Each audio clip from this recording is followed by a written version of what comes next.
The Quran states that something was living on this earth before the first human being, and it states it in a single verse, in plain language, with no ambiguity at all. Most people have never read that verse. What they have read, or more likely watched, is a story about four ancient tribes who ruled the world before Adam, who fought wars, who built civilizations, and who were destroyed by an army of angels. That story is told with tremendous confidence, usually with names attached, and it circulates in tens of millions of views across every platform. Those tribes are not in the Quran. They are not in Sahih al-Bukhari or Sahih Muslim. They are not in any authentic narration at all. But something was here. The Quran says so directly, and the answer it gives is stranger and more disciplined than the story that replaced it. Here is the verse. Chapter 15, Al-Hijr, verse 27. And the jinn we created before from scorching fire. That is it. That is the whole sentence. In Arabic, it is even more compact than the English. Wal jana kalaknahu min kablu min naris samum. And the operative words in the middle are the two everybody reads past. Min kablu, meaning before. Now, before what? This is the point where careful reading matters, because the verse does not spell out what it is prior to, it just says before. And a phrase like that only means something in relation to whatever is being discussed around it. So look at the verse immediately preceding it. Verse 26.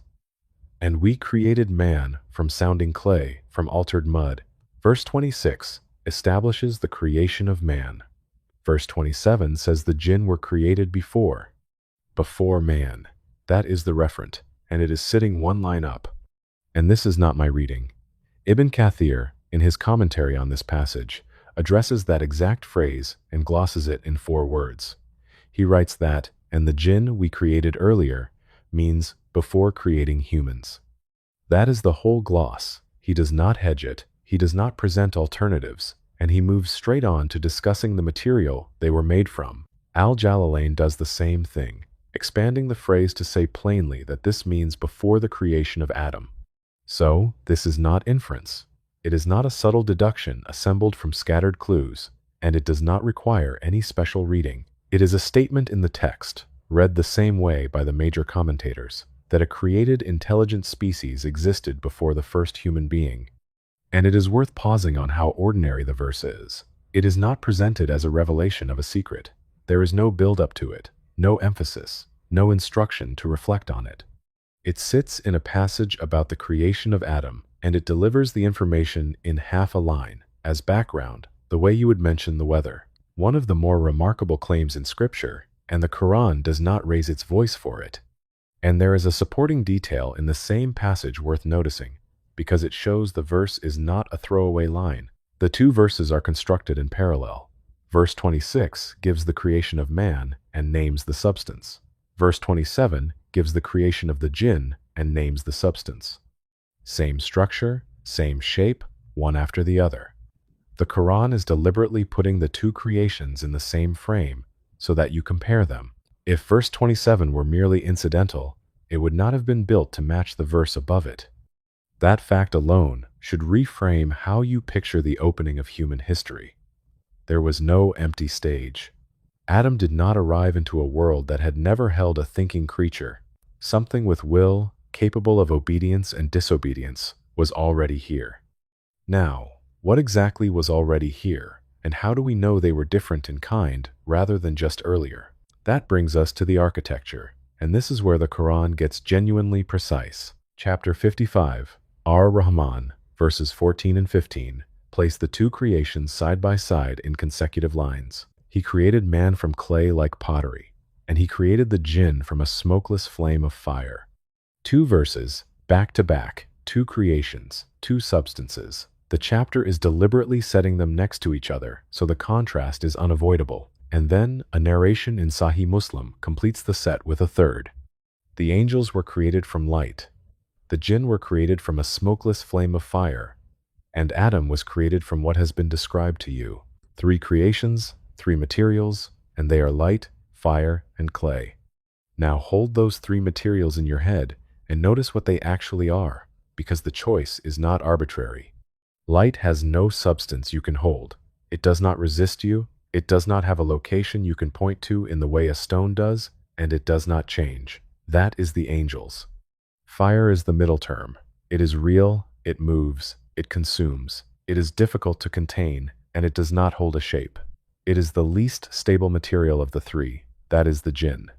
And clay is the heaviest. It is inert, it stays where you put it, and it is the only one of the three that is straightforwardly of the earth. You can dig it out of the ground with your hands. That is us. The Quran is also unusually specific about the clay. It does not simply say earth. Chapter 15 calls it sounding clay from altered mud, and chapter 55 compares it to pottery, meaning clay that has been fired and hardened into a shape. Ibn Abbas, Mujahid, and Qatada are all recorded discussing what the term means. Ibn Kathir notes that the point of the description is to indicate the noble origin of Adam rather than to demean it, which is worth saying because a substance you scrape off a riverbank does not sound like a compliment. The material of the jinn gets the same specificity. Ibn Abbas described the smokeless flame as the kind that kills. There is also a report from Abdullah ibn Masud, may Allah be pleased with him, that this particular flame is 1 part out of 70 of the fire the jinn were created from. Neither substance is described casually. 3 substances, arranged from the least material to the most, and the creation sequence in the sources runs the same direction. Angels, then jinn, then man. The Quran is not giving you a story here. It is giving you an order. And notice what that order does to a very common assumption. A lot of people carry a vague sense that human beings are the pinnacle, the final and best thing made, arriving at the top of an ascending scale. The material sequence runs the other way. We are the densest, the slowest, the most tied to the ground, and we arrived last. There is one more implication of that ordering worth drawing out. The jinn are the middle term in every sense. They sit between light and clay in substance. They arrive between the angels and us in sequence, and they share properties with both. Like the angels, they are ordinarily invisible to us. Like us, they can obey or refuse. That middle position is the reason they occupy so much space in Islamic thought, and so much space in the imagination generally. They are the only created beings we are told about, who are near enough to be relevant and hidden enough to be unfalsifiable. Which is precisely why stories attach to them so easily, and why the discipline in this subject matters more than in most, which also makes what happens next in the story genuinely strange, and we are coming to that. Because, at the moment of Adam's creation, the entire order gets inverted. The beings of light are commanded to prostrate to the being of clay. And the one who refuses is the one made of fire, and his stated reason for refusing is exactly the hierarchy we just walked through. He argues that he is better because he was made from fire, and Adam from clay. He was reading the materials the same way you probably did 30 seconds ago. And the Quran records that reasoning specifically in order to show it failing. But first, the honest limit. The Quran tells you that the jinn were created before man. It tells you what they were made from. It tells you they possess will, because the entire episode with Iblis depends on a creature being commanded and refusing. And Al-Kahf verse 50 tells us plainly that Iblis was of the jinn, and then it stops. It does not tell you how long they were here. It does not tell you how many of them there were. It does not tell you where they lived, whether they built anything, whether they had languages or nations or history. It does not describe a single event from that period. Not one. In a book that describes the Ark of Nuh, the staff of Musa, the prison of Yusuf, and the exact dimensions of a wall built between 2 mountains, there is no incident, no name, no place, and no date from the entire era before Adam. That is a conspicuous silence in a text that is not generally shy about detail. The Quran says what came before. It does not say what they did. That silence is the space the 4 tribes rushed into, and we will get there. But before we do, there is one verse in the Quran that appears to lift the corner of that silence, and it has been the subject of scholarly disagreement for over 1,000 years. Chapter 2, Al-Baqarah, verse 30. And when your Lord said to the angels, "Indeed I will make upon the earth a successive authority," they said, "Will you place upon it one who causes corruption therein and sheds blood, while we declare your praise and sanctify you?" He said, "Indeed, I know that which you do not know." Read the angel's line again, and let it be as strange as it actually is. God announces that he is going to place a Khalifa on the earth. That is the announcement. There is nothing in it about corruption, nothing about bloodshed, nothing about behavior of any kind. And the angels respond by asking about corruption and bloodshed. Where did that come from? That is not a rhetorical question. It is the actual interpretive problem in the verse, and it has occupied commentators for over 1,000 years. Nothing in the sentence they just heard mentioned it. They have been told that a being is going to be placed on the earth, and their immediate response is a specific and rather grim prediction about what that being will do. Not a general worry. Two named behaviors. There is a second oddity in the same verse that usually goes unremarked. The angels do not only predict the behavior, they then contrast it with themselves. While we declare your praise and sanctify you. So the response has two parts, a prediction about the new creation and a statement about their own conduct. Whatever prompted the first part, the second part indicates they understood the announcement as being about who occupies the earth and what that occupant is for. That is a genuine puzzle in the text, and the commentators treated it as one. Ibn Kathir, in his commentary on this verse, gives several explanations, and I am going to give them to you the way he gives them, because the way this material is usually presented online collapses four positions into one. The first explanation is that the angels reasoned it out from the material. They had been told the new creation would be made from clay, and from the nature of that substance, from what a being of earth is like, they drew a conclusion about how it would behave. Ibn Kathir writes that the angels knew this according to their understanding of human nature, since God had stated he would create man from clay. Under this reading, the angels are not reporting history, they are inferring from physics. And that is less strange than it sounds. A being of pure light, being told that the next creation will be assembled out of wet ground, is being told something about limitation. Clay is bounded, it competes for space, it decays, and it can be damaged. Beings made from a scarce and perishable material will end up in conflict over that material. You do not need to have witnessed anything to see where that goes. The second explanation is linguistic, and it comes from Al-Qurtubi. The word used is khalifa, and that word carries within it the sense of one who judges between people, who settles disputes and prevents injustice. Now follow that. If a being is being appointed to judge disputes, then disputes are going to exist. If it is appointed to prevent injustice, then injustice must be possible. The job description implies the problem. So, under Al-Qurtubi's reading, the angels heard a single word and correctly deduced from it that the creature being appointed would be one that quarrels, and they asked about it. That is not history either, that is grammar. And it is worth noting that Al-Qurtubi and other scholars took this word so seriously that they derived a legal obligation from it, arguing that this verse establishes the necessity of appointing an authority to judge between people, aid the oppressed, and prevent injustice. That is how much weight the single word Khalifa was understood to carry. The third explanation comes from Qatada, and it is the simplest. He held that God had informed them. They knew because they had been given knowledge of it, and their question was a request to understand the wisdom rather than an objection to the decision. Under that reading, the shape of their question is roughly this. We understand there will be corruption. If the purpose of this creation is worship, we are already doing that continuously. So what is the thing you are achieving that we are not providing?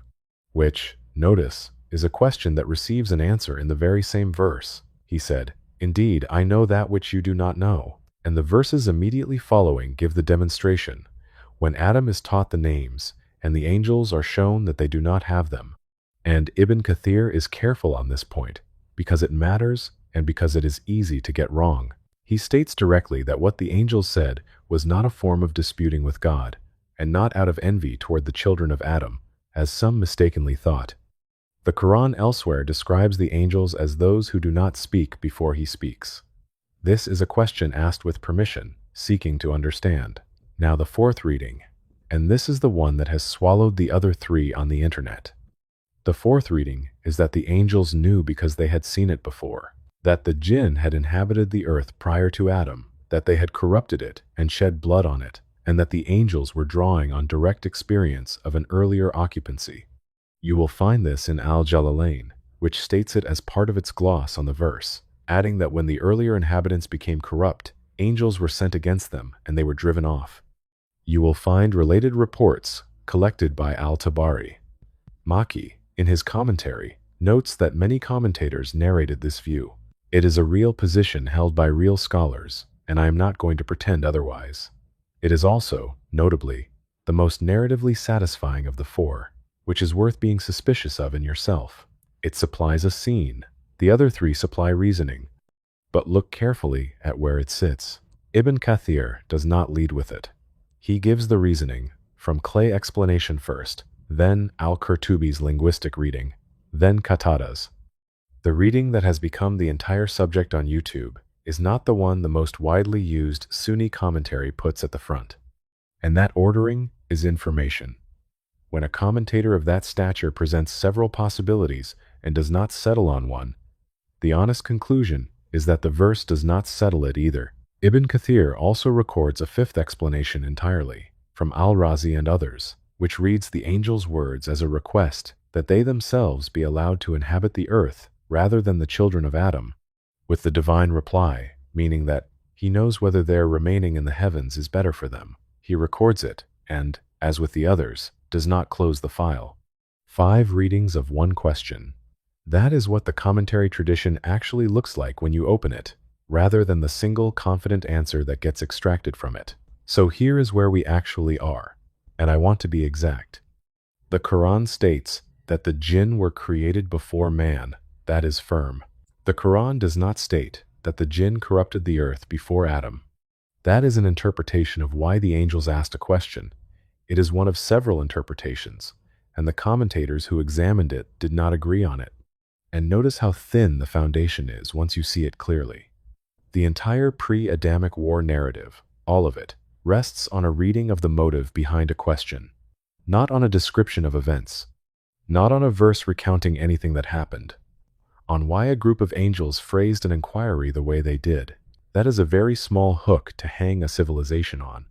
You can hold that fourth reading. Plenty of learned people have. What you cannot do is present it as the thing the Quran says, because the Quran does not say it. Quick word before we continue. If this is landing for you, take a second to subscribe and hit that like button. It genuinely moves this channel forward more than you would think. And I want your answer in the comments on this one, because it is the actual question underneath this video. When scripture leaves a gap, is filling it in a sign of love for the subject or a failure of discipline? People do it because they care. That is what makes it hard. Tell me where you land. I read them all. Then stay with me. Because now we deal with the 4 tribes, where those names came from, and the verse that classical scholars use to shut this entire conversation down. Back to the tribes. The names are Hin, Bin, Tum, and Nasnas. I am saying them once, plainly, because you have almost certainly heard them, and pretending otherwise would be strange. In the popular version, they are 4 races who occupied the earth before Adam, with distinct characteristics, territories, and in the more elaborate tellings, a war that ends with their destruction. The tellings do not agree with each other, incidentally, which is the first thing you would notice if you watched 5 of these videos in a row. The order of the tribes shifts. Their attributes shift. What they are supposed to have done shifts. Authentic material does not behave that way, because it is anchored to a fixed wording that everyone is transmitting from. Here is where they come from. They are not in the Quran. No verse names them, alludes to them, or contains anything that could be read as a reference to them. If you take a concordance to the Quran and look for these words, you will not find them, because they are not there. They are not in Sahih al-Bukhari. They are not in Sahih Muslim. They are not in the Sunan collections as authentic prophetic narrations. There is no chain running back to the Prophet, peace be upon him, for any of it, which means there is nothing to grade. This is not a case of a weak hadith. It is a case of no hadith. What they are is material that appears in early commentary literature, traceable to figures including al-Sudi and later al-Thalabi, and to reports transmitted in al-Tabari's enormous collection, some of them attributed to Ibn Abbas. May Allah be pleased with him. Take the last of those 4 names as an illustration, because it is the one that gives the game away. Nasnas is not an invented word. It appears in classical Arabic lexicography and in Arabic folklore as a term for a strange creature of the wilderness, part of the general stock of stories that circulated in the region long before and long after the revelation. It is a folkloric word, that got recruited into a scriptural narrative. That is characteristic of how this material assembles. Existing regional stories, existing names, gathered up and attached to a gap in the text where nobody could check them. And that requires a word about what Al-Tabari's commentary is, because the same misunderstanding that surrounds Al-Isabah surrounds this. Al-Tabari's method was to collect. He gathered the reports available to him on each verse, with their chains, and set them down. That comprehensiveness is exactly why the work is invaluable, and it is also why finding something in it does not mean it is established. A collection of everything said includes things that are weak, and Al-Tabari was not always issuing a verdict. So, material sitting in a commentary is not the same as material sitting in a Sahih. The two books are doing different jobs. One is a filtered archive with an admission standard. The other is a comprehensive record of what was said, preserved so that later scholars could do the filtering themselves. Citing the second as though it were the first is the most common single error in this entire field.